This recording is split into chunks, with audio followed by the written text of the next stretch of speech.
अलीकडच्या काळात सोशल मीडियाच्या प्रभावामुळे अल्पवयीन तसेच तरुण मुलांना गुन्हेगारीकडे आकर्षित करण्याचे प्रमाण झपाट्याने वाढत असणे, गुन्हेगारी रील्स, हिंसक स्टेटस तसेच अपराध करणारे व्हिडिओ याद्वारे गुन्हेगारीला एक प्रकारचे ग्लॅमर प्राप्त होत असणे, त्यामुळे समाजातील अनेक अल्पवयीन मुले व तरुण गुन्हेगारीच्या चुकीच्या आदर्शांकडे वळत असणे ही अत्यंत गंभीर बाब असणे, ही चिंतेची बाब म्हणजे काही सराईत गुन्हेगार हे अल्पवयीन मुलांचा मोहरा म्हणून वापर करत असणे, कायद्याच्या चौकटीत अल्पवयीन असल्यामुळे या मुलांवर केवळ बाल न्याय बालकांचे संरक्षण कायदा 2015 नुसार सौम्य कारवाई होत असणे, जसे की बाल सुधागृहात ठेवणे नंतर सोडून देणे, हे जाणूनच गुन्हेगार अशा मुलांचा वापर गुन्हेगारी करण्यासाठी करीत आहेत.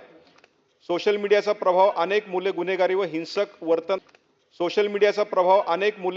हिंसक वर्तन असणाऱ्या रील्स व पोस्ट पाहून त्या गोष्टींचा शौर्य किंवा स्टाईल मानू लागलेली आहेत.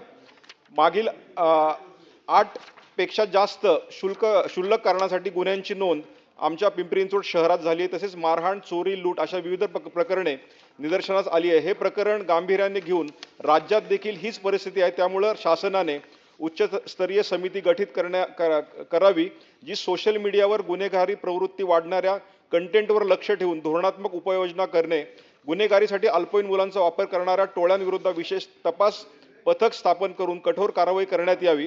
अल्पवयीन गुन्हेगार मुलांसाठी सुधारात्मक पुनर्वसन व शिक्षणाधिष्ठित योजना राबवण्यात याव्यात, जेणेकरून हे मुख्य प्रवाहात पुन्हा सहभागी होतील. धन्यवाद.